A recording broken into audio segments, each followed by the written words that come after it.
Alright. Hola a todos y buenos días. Gracias por regresar para más español. Hello everyone, good morning, and thank you for coming back to learn some more Spanish. So, hoy vamos a discutir la pregunta, ¿cuál es la estación? Today we're going to be talking about the question, which season is it?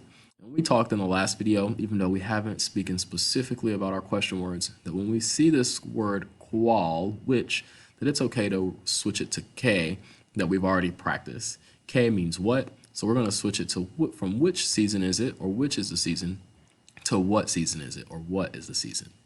I've made a worksheet for you all where we're going to get a chance to look at a chart that looks very similar to this, and we're going to take our time to add in the months and the weather under the seasons that correspond.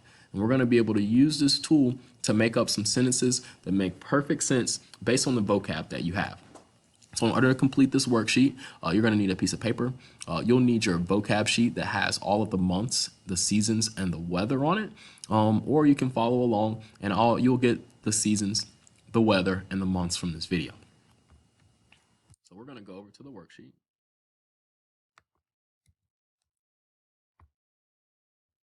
And what you will see is that I've called this las estaciones, the seasons.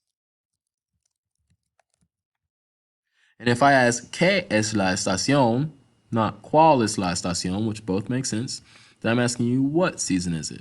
Well, ¿cuál es la estación is which season is it? We're going to save that for more advanced Spanish learners. So aquí tenemos cuatro cajas. We've got 4 boxes here. And what we're going to do is we're going to start with January, and we're going to add the months in order into the boxes that correspond with the seasons. I know that some of these seasons fall in the middle of some of these months. So if that happens, we're just going to make it fit into the proper season and put the next month in the next season, just so we have some structure. So if you've done this correctly at the end, we should end up with 3 seasons in each box representing 3 months in each box representing the 4 seasons. So let's go ahead and start with the winter. Winter is invierno. Try it. Invierno.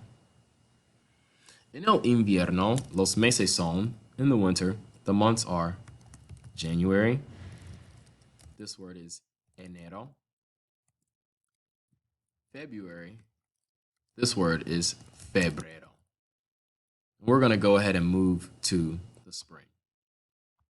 So, la primavera, when we say primavera, is actually 2 words stuck together. Primera, first, and verde, green.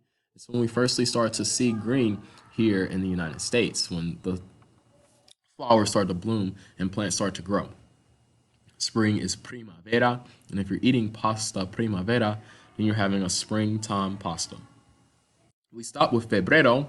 That makes the next month March. This month is called marzo. Después hay April, y esa es abril. Y la última de la primavera es May. Decimos mayo. Don't confuse this with mayo. If you did call it mayo, practice your vowels and alphabet videos. So we now have marzo, abril, y mayo. We also have enero y febrero. And notice that in English, January, February, March, April, and May, and the rest of the months are all proper nouns, but we don't treat the days or the months like this in Spanish. So this shouldn't be autumn, it should be summer. I'm going to go ahead and switch these around.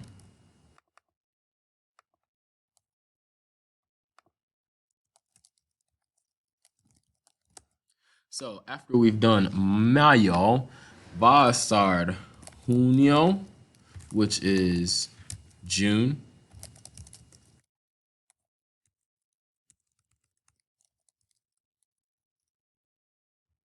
Después July, que es julio. Y la última es August, which is agosto. So en el verano, in the summer, tenemos junio, julio, y agosto. La última estación, the last season that we have, is otoño, which translates better as autumn, and we call it fall in places where we get to see the leaves fall from the trees. So después de agosto tenemos septiembre, September, y después octubre, which is October, sorry,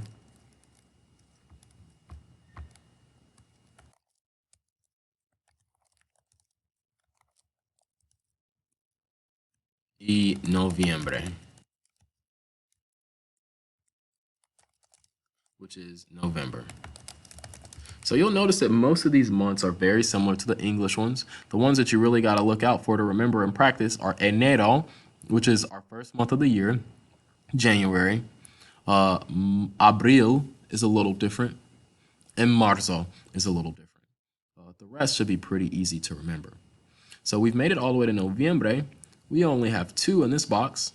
Which one is missing? It's December. This one is Diciembre. All right, we're going to stop here. In the next video, what I'm going to do is take some time to add in this weather and show you guys how we can use this chart to make sentences that make perfect sense. Thank you guys for tuning in. Adios.